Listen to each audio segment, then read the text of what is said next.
A famous person once said that a lack of transparency results in distrust and a deep sense of insecurity, and it's really hard not to see that being extremely applicable to the Xbox brand as of late. Longtime fans and brand loyalists feel like everything they were told and promised is just slowly falling apart. But a recent round of interviews with Phil Spencer is seeing him praised for his transparency. So, is this a change of tone from the man in charge, or is it more of the same? He's had a lot to say about hardware, putting games in more places, and how Xbox showcases are going to change in the future. But at multiple levels, I feel the mixed messaging from Xbox is still well in place. Now, I'm going to do my best to argue in this video that the plan is still changing and evolving, and it's really hard to take a lot of what he says at face value. And much of the assurances we're being given today, I just don't think are that different than assurances we were given in the past. It just feels like more broad promises, more vague claims, and likely they're falling on more and more deaf ears as fans drift from the brand. But before I get into it, remember to hit like and subscribe, and be sure to check out the live discussion that followed this video.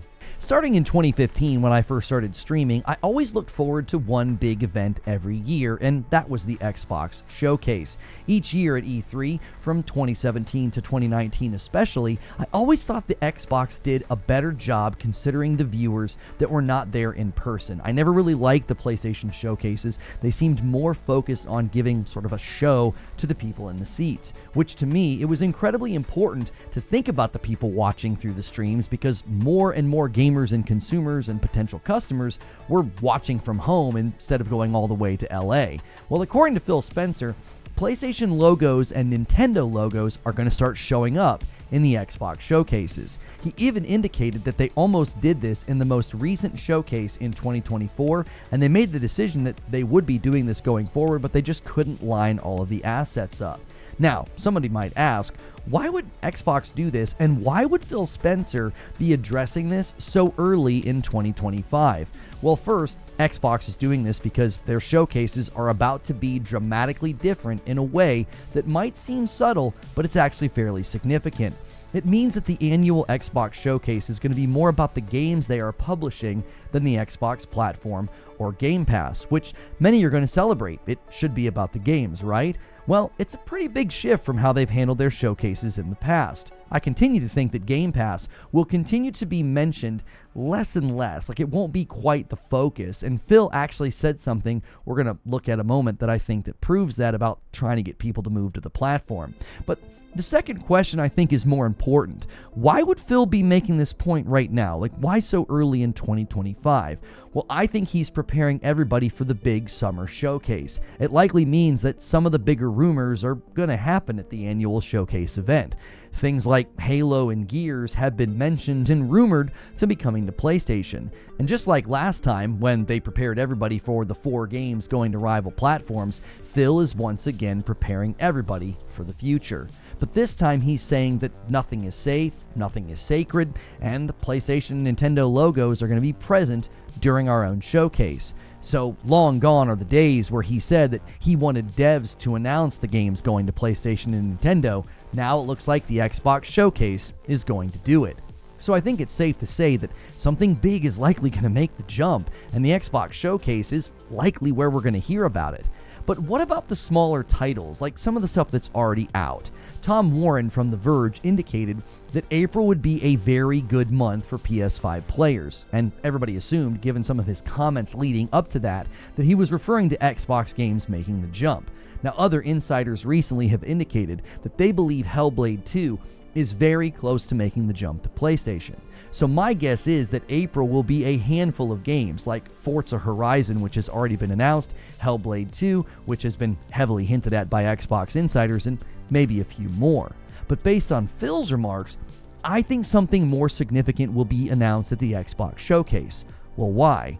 Well, because pre-interviews typically happen before these types of appearances that he's been making. And Phil is suddenly making the rounds at the beginning of 2025, and he's heavily setting the table and letting fans know that more games are coming to other platforms and that they're gonna use their showcase to announce it. But he also had something interesting to say about consumers coming to Xbox, and I actually think he contradicts comments that he made just a few weeks ago. A question that has become almost comically rhetorical in the recent weeks is, why should anybody buy an Xbox? And a somewhat stunning statement from Phil in his recent interview is that he's not really trying to get people to move over to Xbox anymore, which some fans might say isn't all that different than when he told the Kinda Funny podcast that they were not in the business of out-consoling Sony and Nintendo, or that an 11 out of 10 Starfield wouldn't get people to switch platforms.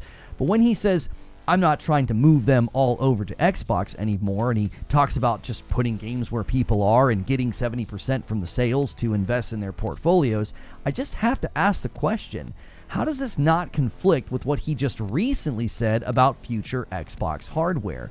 When he sat down with Gamertag Radio, he said things like, I look at hardware as a critical part of what we do, and we want our hardware to win based on the hardware capabilities that we have. How does this square with not trying to get people to move over to Xbox? Well, if you look carefully at what he said, I think it becomes clear.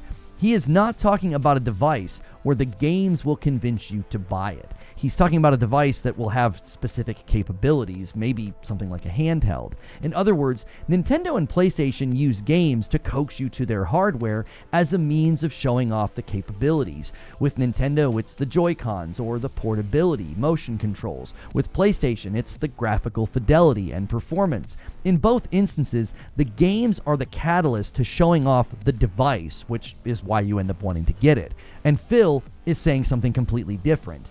And on the surface, it seems contradictory. It seems like, well, wait a minute. Are you actually wanting to get people to buy your hardware? Do you want it to win? You just said you're not trying to convince people to move to Xbox anymore, which to me, this makes me think that their hardware future is still uncertain. I said recently to take a lot of what Phil Spencer says with a grain of salt, and it's based on a pattern.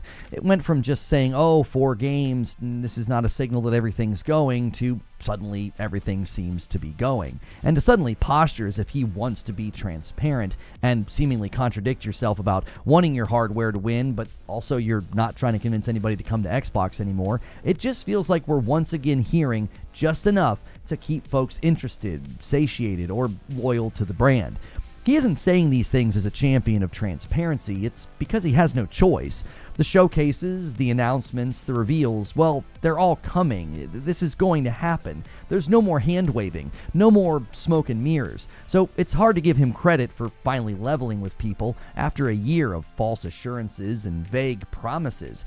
It's like somebody getting caught with their hand in the cookie jar, and they want credit for telling you the exact amount of cookies that they ate. It's a pretty convenient time to suddenly want to champion transparency when the jig is up. And with the continued and seeming contradictions about the hardware of future and the future of Xbox hardware, there really is only one conclusion to come to. The fact of the matter is, nothing about this feels transparent or genuine. It all feels like preparation or some kind of preemptive damage control. And honestly, if this is transparency, then why does it still feel like the messaging is mixed?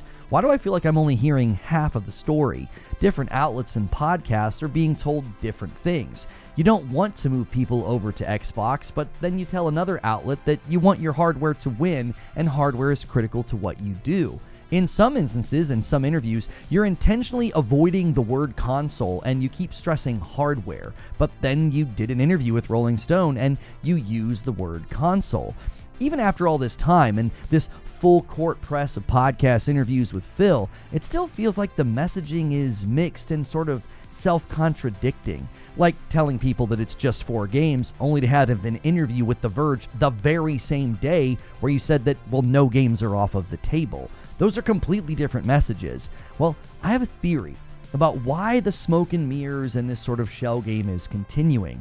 It's probably because the plan and the evolution of the brand is still happening, which in my opinion is the opposite of transparent. Nobody seems to know where this plane is going to land. They just keep talking about how that's headed in a direction of some sort. We now know that more games are coming and that logos of PlayStation and Nintendo will be in showcases, but that only seems to be happening because you didn't have much of a choice. You kind of had to admit it was happening because it's going to happen any minute now, right? Any moment, any week, any month, it seems like the floodgates are going to burst open. But with the situation with hardware, I don't feel like we're getting a firm answer. I don't feel like we're getting a clear vision cast, and it's because I don't think they know what that vision is. We've heard that hardware has been greenlit, that plans are moving forward. But if that's the case, why would you consistently say things like, well, we don't want people to come, we're not trying to get people to come to Xbox anymore. We're not trying to move people, but we just want to take the games where they are. Well, then what's the point of the hardware? What would be the point of investing in future hardware efforts? From where I sit, this transparency feels forced. It feels like something that they couldn't avoid, and they're going to do the same thing with all of their commentary on hardware. We're not actually going to know until the moment it literally happens, and it will likely be very different than what we're all picturing.